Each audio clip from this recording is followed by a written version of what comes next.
c'est une posture qui est pratiquée depuis la nuit des temps. Même en Inde, donc, elle existait déjà avant l'apparition du Bouddha. On l'appelle souvent la posture du Bouddha, mais dans les textes anciens, on l'appelle la posture parfaite. Donc c'est très important, quand j'ai débuté le Zazen, notre maître Deshimaru répétait toujours, la posture est le plus important, la posture, la posture, la posture.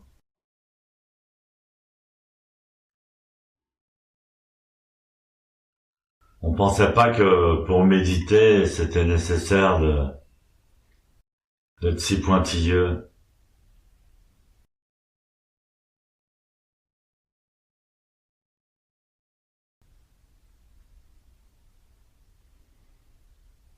Alors pourquoi on l'appelle la posture parfaite? Parce que chaque muscle, chaque partie du corps est complémentaire.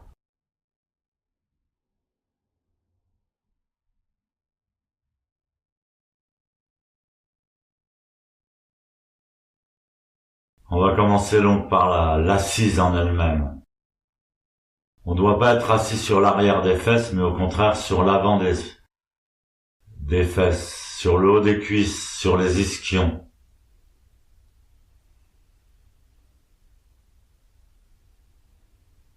Donc on n'est pas vraiment assis, on est comme si on était dressé, comme si on était debout.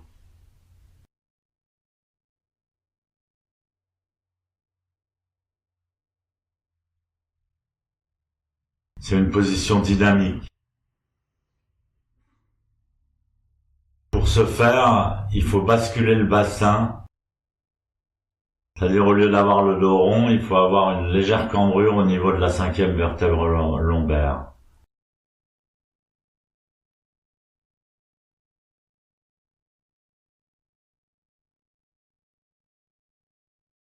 Les Japonais qui ont une morphologie assez caractéristique, un petit peu différente des Européens,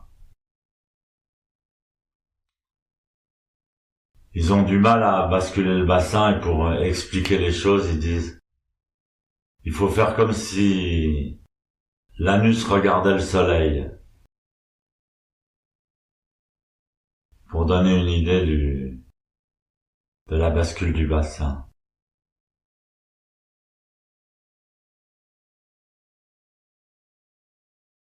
De cette manière, on est dans une position dynamique sans faire d'effort. Les jambes sont repliées en position du lotus ou d'une demi-lotus, ou même du quart de lotus, qui consiste à mettre juste le pied sur la cheville opposée.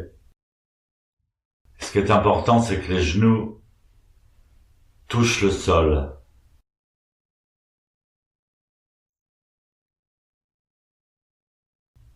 On dit tout le temps, il faut pousser la terre avec les genoux.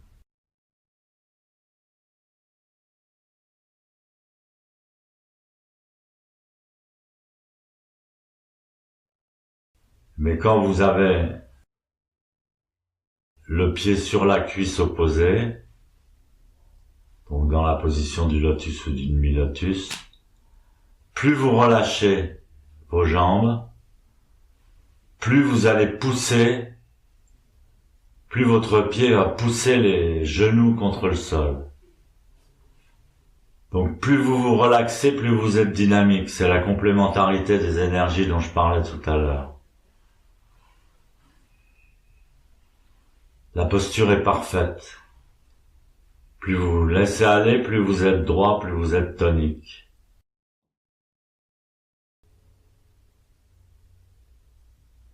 Également, cette bascule du bassin vous aide à relâcher toute la masse abdominale. Relâchez les tensions dans les intestins.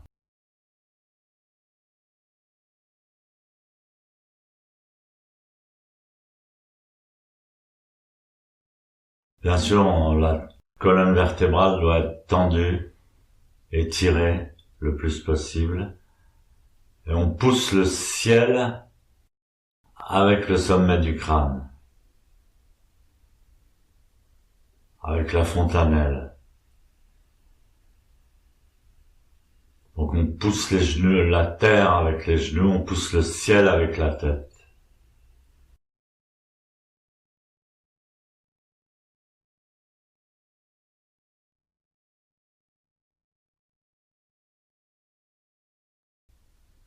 La position des mains, des bras. On place la main gauche dans la main droite, sur la main droite. Les deux majeurs sont superposés. Les pouces sont en contact l'un avec l'autre, en formant une ligne bien horizontale. C'est-à-dire que les pouces doivent ni former la forme d'une montagne, ni former la forme d'une vallée. Ils doivent ni tomber, ni être trop contractés. On contrôle la tension du corps à partir des mains. Donc vous surveillez si vos mains sont tendues, nerveuses, ou si elles sont détendues.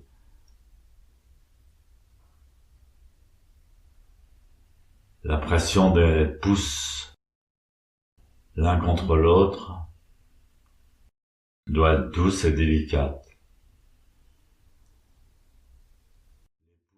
Les coudes sont légèrement écartés du corps. Les épaules sont relâchées vers le bas. On ouvre bien la cage thoracique, on dégage bien le cœur. J'ai dit tout à l'heure, on pousse le ciel avec la tête. La position de la tête est très importante.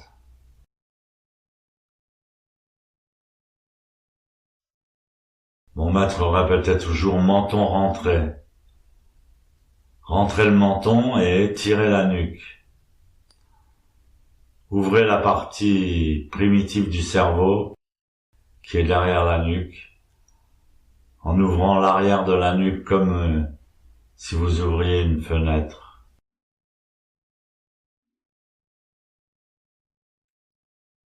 La tête doit rester droite, elle ne doit pas pencher en avant.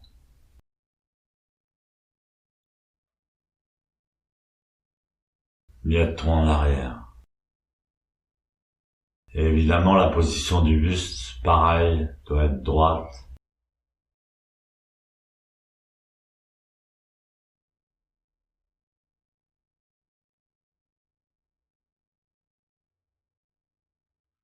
Le nez et le nombril sont sur une même ligne.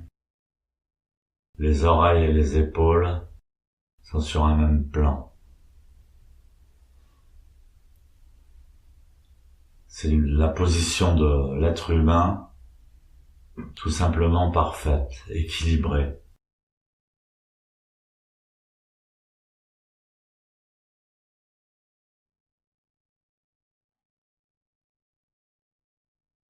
On est calme mais pas endormi.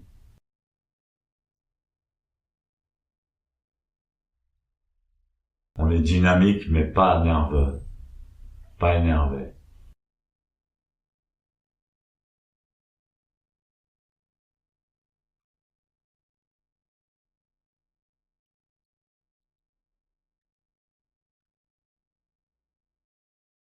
On respire par le nez, tranquillement. On laisse la respiration prendre son rythme.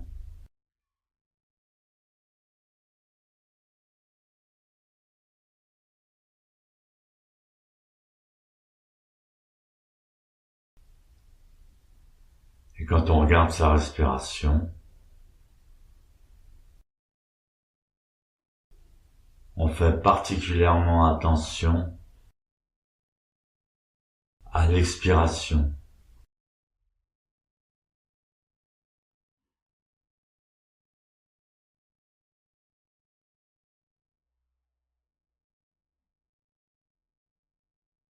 On expire. Et quand l'expiration est terminée, on laisse l'air remplir les poumons automatiquement. On expire. On laisse l'air remplir les poumons automatiquement. Donc petit à petit, on donne la priorité, si vous voulez, à l'expiration.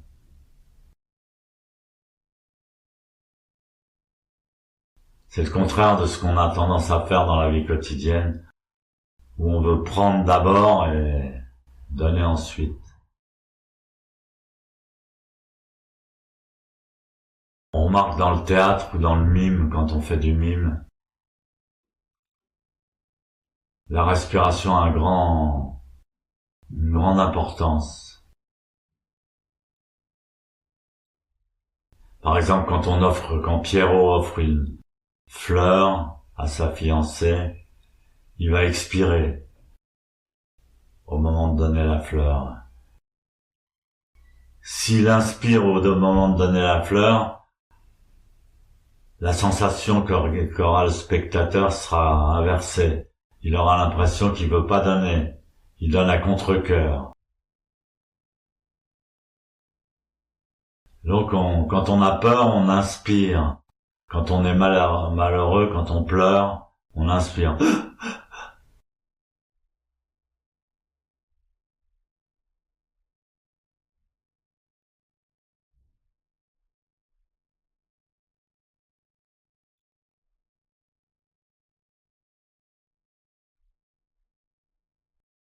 Donc dans le zen, on commence par l'expiration. De toute façon, elles se suivent. Il y a une expiration, une inspiration, une expiration, une inspiration, depuis qu'on est né jusqu'à notre mort. Et nous, on considère que l'expiration est venue en premier. Alors quand on nous dit respire, eh bien on expire, on donne d'abord. Et après on reçoit.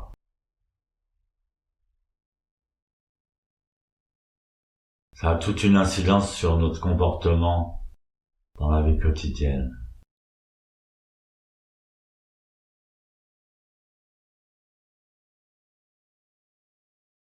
Donc on s'aperçoit que l'expiration est plus longue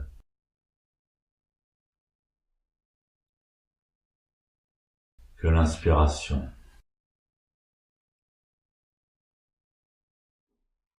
Et l'inspiration se fait automatiquement. Il n'y a pas besoin de faire d'efforts, il n'y a pas besoin de s'inquiéter. Elle va venir, on va la recevoir.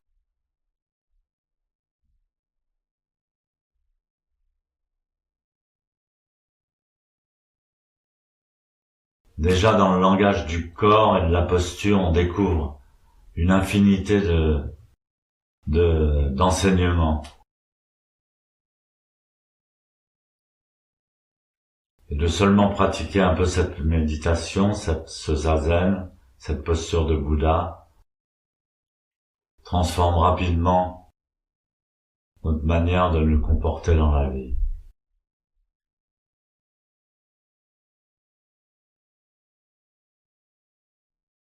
Tous les cas, vous avez tous des très belles postures, tous les débutants qui sont venus aujourd'hui.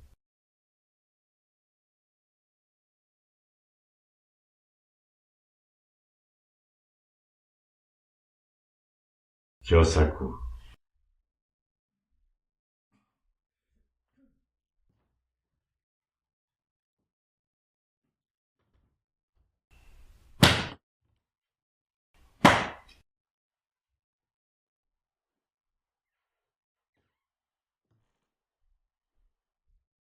Le Kyosaku, c'est le bâton d'éveil.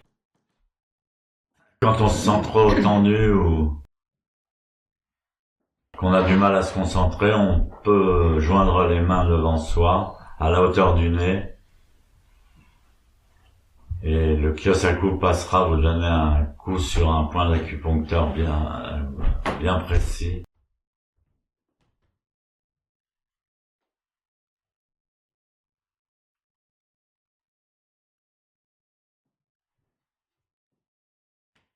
C'est un mini massage.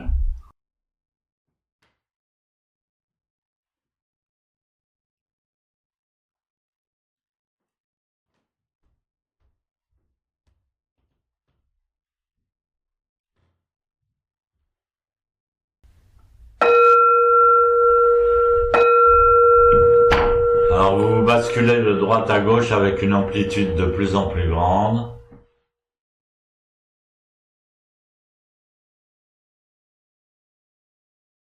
Vous défaites doucement vos jambes, sans violence, et vous vous levez doucement. Parfois vous avez des fourmis dans les jambes, donc laissez tranquillement les choses se faire. Le sang revenir dans les jambes. Dès que vous pouvez, vous vous levez, vous mettez votre coussin, votre zafouk contre le mur.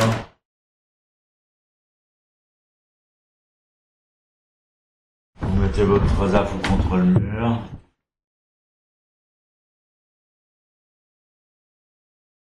On va former deux cercles, deux grands cercles.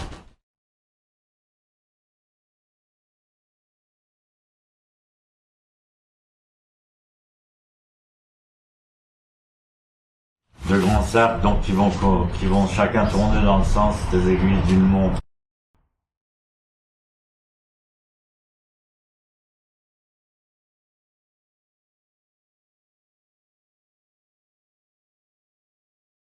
Alors vous positionnez la dernière phalange du pouce gauche dans le point gauche.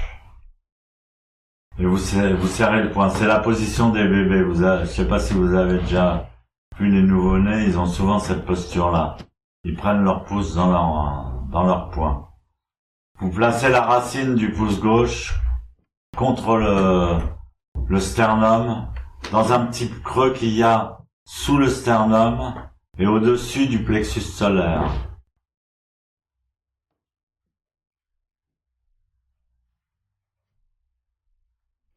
Vous recouvrez le point gauche avec la main droite. Vous laissez vos avant-bras bien horizontaux. Je passerai vous corriger, vous inquiétez pas. Les paumes des mains parallèles au sol. Alors tout ça, bon, c'est des recettes à apprendre par cœur, si je puis dire. Tous les petits détails, il faut les connaître par cœur.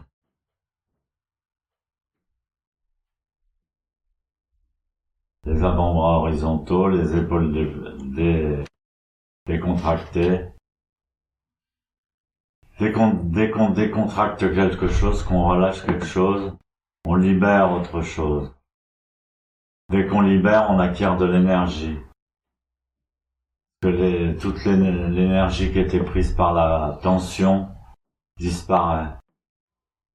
Se transforme en énergie bénéfique. Alors une fois les mains placées correctement, les avant-bras bien horizontaux. Il y en a qui ont des facilités, mais c'est pas forcément ceux qui continuent le plus longtemps.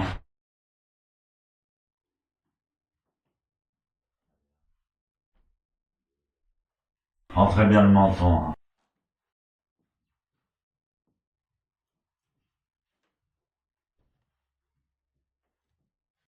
Donc une fois qu'on a cette posture correcte, je crois que la vôtre est correcte, on va avancer en rythme avec la respiration. On n'avance pas très vite, on avance par demi-pas de la longueur d'un demi-pied. Donc on fait un demi-pas de la longueur d'un demi-pied. Et on va rythmer avec la respiration pendant l'expiration dont je vous ai parlé tout à l'heure, qui est plus longue que l'inspiration. On va positionner le poids du corps petit à petit sur la jambe avant. En tendant le genou. En pressant le sol avec l'avant du pied, spécialement avec la racine du gros orteil. Et en expirant, et on peut, même pendant ce temps-là, presser doucement les mains l'une contre l'autre. Quand l'expiration est terminée, on fait comme je vous ai dit tout à l'heure, on laisse l'air nous remplir. On laisse l'air remplir les poumons. Et pendant que on inspire, l'inspiration est assez courte. La jambe arrière passe en avant et on continue. À nouveau, une longue expiration. On porte le poids progressivement sur la jambe avant. On tend le genou. On serre un peu les fesses. On tend la colonne. On tend la nuque. On pousse le ciel avec la tête. On pousse le sol avec la racine du gros orteil. En gros, on s'étire. On s'étire, mais en même temps, on pèse. Dans les arts martiaux, par exemple, dans l'art du sabre, la respiration est très importante et ils ont repris la sagesse du zazen dans leur technique de combat. Et donc, quand on est sur l'expiration, en général, l'ennemi n'attaque pas. Il attend l'inspiration où on devient plus vulnérable. Donc, l'expiration, plus on a une expiration longue,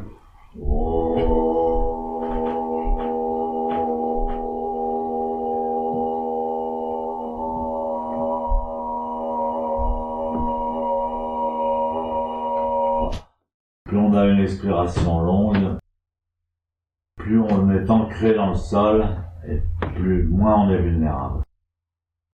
Il y a quelque chose dont je vous ai pas parlé, je peux pas parler de tout à la fois, c'est le regard. Les yeux restent ouverts, mi-clos on dit. On pose le regard à 45 degrés vers le sol.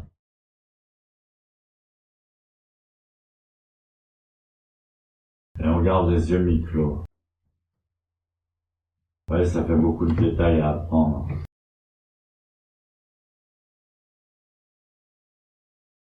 On ne doit rien regarder en particulier, c'est très important. On regarde pas les objets, on regarde pas les détails sur le plancher, on regarde pas le pantalon de la personne qui est devant vous.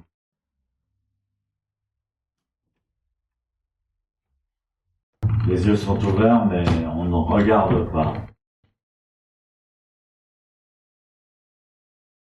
De même, quand je parle ou quand je vous explique quelque chose ou que je donne un enseignement, vous l'entendez, mais vous ne l'écoutez pas.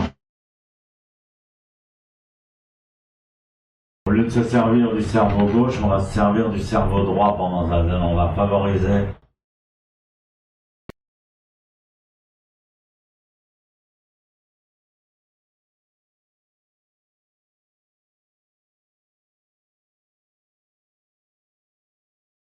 donc on voit, mais on ne regarde pas.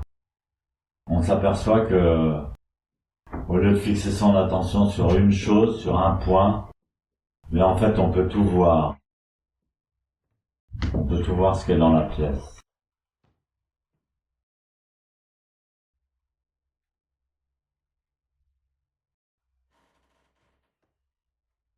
Donc c'est important cette position des yeux. En zazen c'est la même chose. On garde les yeux mi-clos.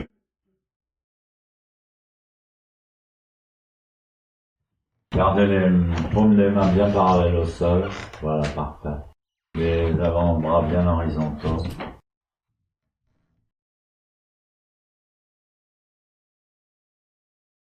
Très bien. Quand vous arrivez à l'angle du dojo, vous tournez à angle droit. Après le coup de cloche que vous allez entendre, vous suivez la personne qui vous précède sans laisser d'espace, vous faites tout le tour du cercle jusqu'à revenir à votre emplacement initial.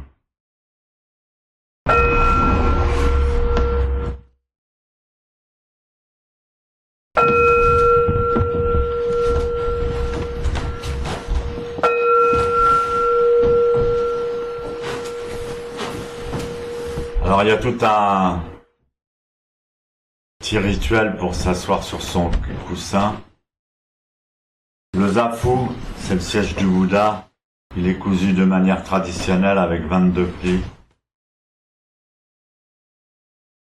On marche pas sur son zafu, on donne pas un coup de pied dedans.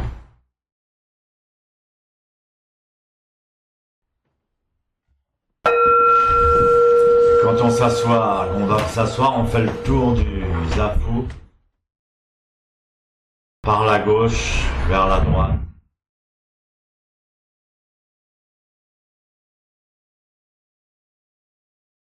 On se positionne correctement, comme tout à l'heure. On peut changer de jambe si c'est possible.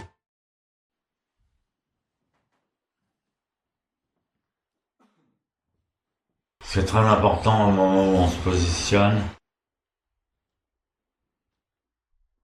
C'est de bien ouvrir l'articulation sacro-iliaque.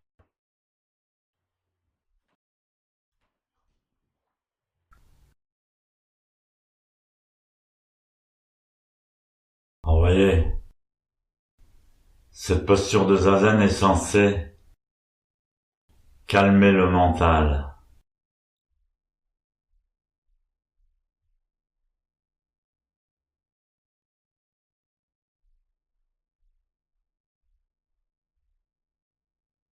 Mon maître expliquait, quand on fait attention à tous les points de la posture, quand on vérifie tous les points de la posture, le mental est suffisamment occupé, il n'a pas le temps de penser à ses choses personnelles.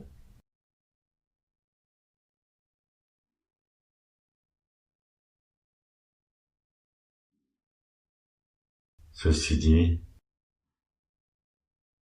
les pensées passent. C'est comme les nuages dans le ciel, parfois il y en a beaucoup, parfois il y en a que quelques-uns.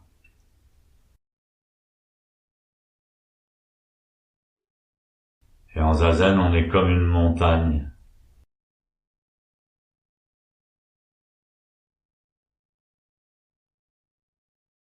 On n'a jamais vu une montagne bouger parce qu'il y avait un nuage qui passait.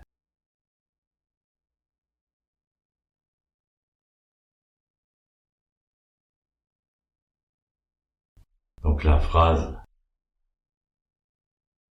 adéquate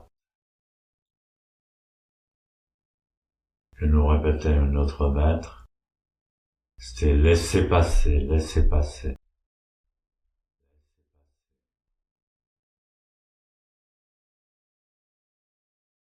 Après le zazen, il va y avoir une petite cérémonie traditionnelle, très simple.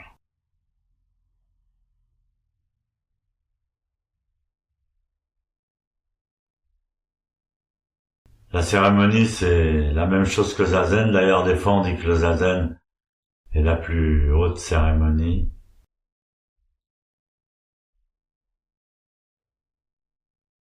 C'est exprimer avec le corps ce qu'on ne peut pas dire ou expliquer avec les mots.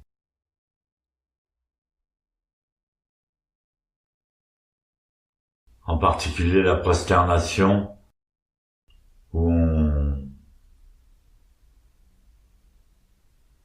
on va se toucher la terre avec le front. Alors c'est pas une dévotion à un dieu ou truc comme ça, c'est énergétique.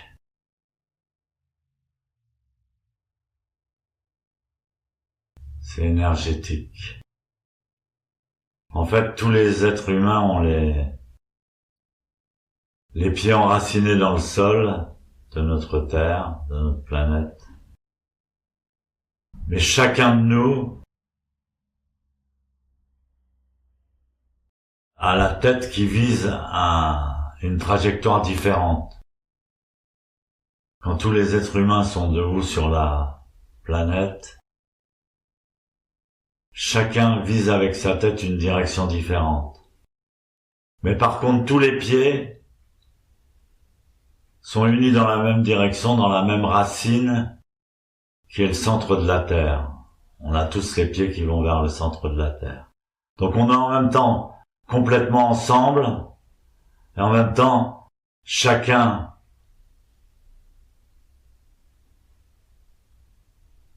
est totalement lui-même, uniquement lui-même.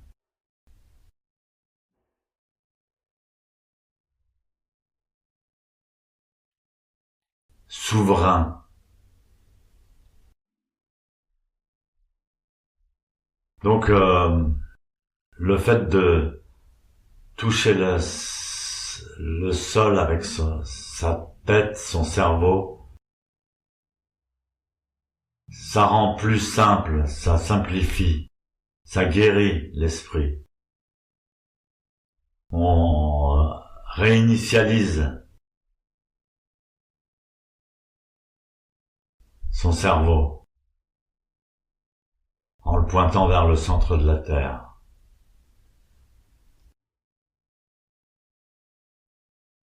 Ça a tout à voir avec le comportementalisme, le behaviorisme.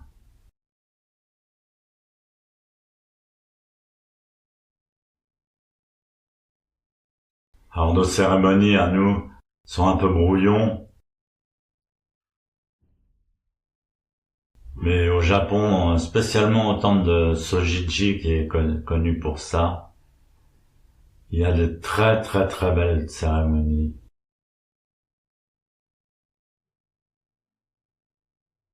C'est presque de la chorégraphie.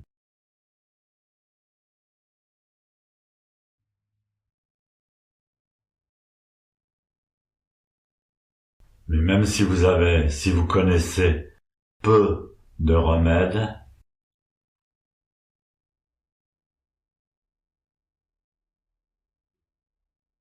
si vous savez vous en servir, ça peut être déjà très efficace.